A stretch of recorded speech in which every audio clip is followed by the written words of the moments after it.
ఓం శ్రీ గురుభ్యో నమః. నమో దేవ్యై మహాదేవ్యై శివాయై సతతం నమః. నమః ప్రకృత్యై భద్రాయై నియతా ప్రణతాస్మదాం. శృతిస్మృతిపురాణానాం ఆలయం కరుణాలయం నమామి భగవత్పాదం శంకరం లోకశంకరం. ఇప్పుడు మనం 89వ లహరిలో ప్రవేశిస్తున్నాం.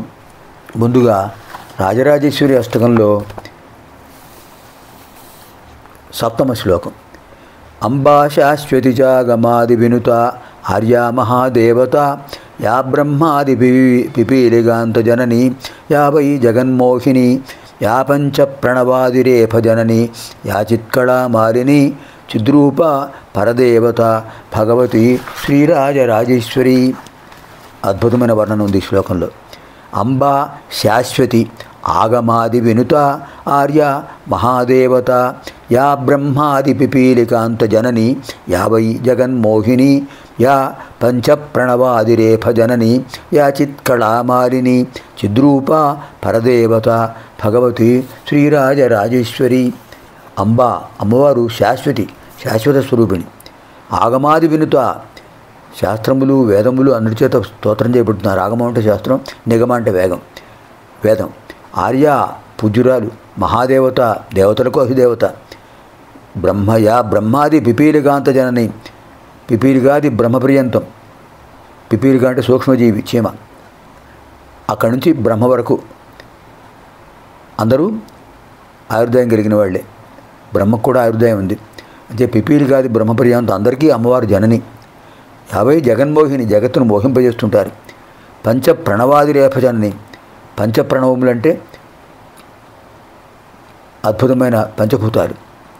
పంచభూతాలు ప్రణవ స్వరూపాలే అన్నీ అమ్మవారి రూపాలు. యా చిత్ కళామానిని, జ్ఞానమనే కళను అనుగ్రహిస్తున్నారు అమ్మవారు. చిద్రూప జ్ఞానస్వరూపిణి గనక పరదేవత భగవతి శ్రీ రాజరాజేశ్వరి. ఇప్పుడు 89వ లహరి. నఖైర్నాకస్త్రీణాం కరకమల సంకోచ శశిభిః తరూణాం దివ్యానాం హసత ఇవ తే చండిచరణౌ ఫలాని స్వస్థేభ్యః కిశలయ కరాగ్రేణ దదతాం దరిద్రేభ్యో భద్రాం శ్రియమనిశమన్నాయ దదతౌ. ఇవి కూడా అమ్మవారి పాదాలను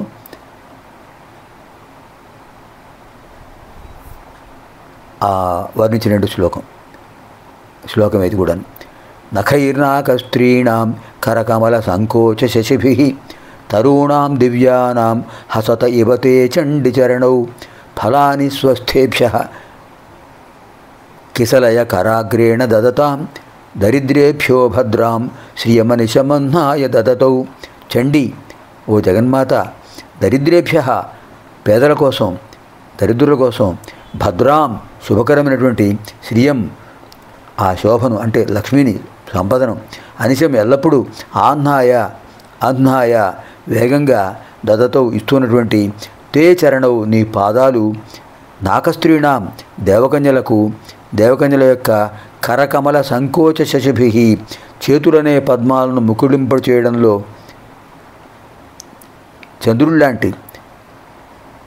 ఉన్నటువంటి నఖైః గోళ్ల చేత స్వస్థేభ్యః స్వర్గంలో ఉన్న దేవతల కోసం ఫలాని ఫలములను అంటే వాళ్ళ కోరికలను కిశలయ కరాగ్రేణ చిగురాకులనడి ముంజేతితో దదతాం ఇస్తున్నటువంటి దివ్యానాం తరుణాం ఆ దేవతా వృక్షాలు ఏవైతే ఉన్నాయో కల్పవృక్షాలు వాటిని హసత ఇవ అధిగమించి వాటిని పరిహసిస్తున్నాయన్నట్టుగా ఉన్నాయి నీ పాదాలు.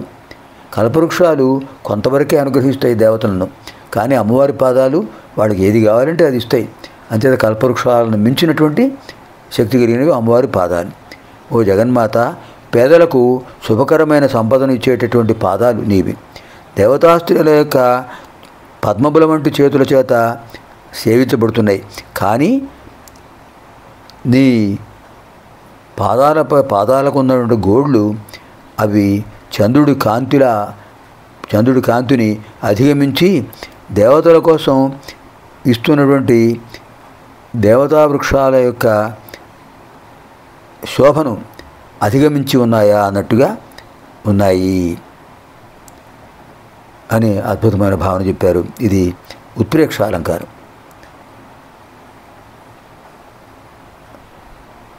పద్మాలను ముగుళింపజేసేవి చంద్రకాంతి. సూర్యకాంతి పద్మాలను వికసింపజేస్తుంది, చంద్రకాంతి ముగుళింపజేస్తుంది.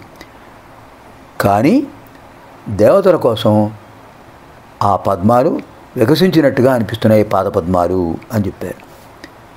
నఖైర్నాక స్త్రీణాం కరకమల సంకోచ శశిభిః తరూణాం దివ్యానాం హసత ఇవ తే చండిచరణౌ ఫలాని స్వస్థేభ్యః కిశలయ కరాగ్రేణ దదతాం. స్వస్థేభ్య అంటే స్వర్గంలో ఉన్నవాళ్ళు. దరిద్రేభ్యో భద్రాం శ్రియమనిశమహ్నాయ దతతో. పునర్మిలామः ఆగామిని కార్యక్రమే. శుభం భవతు.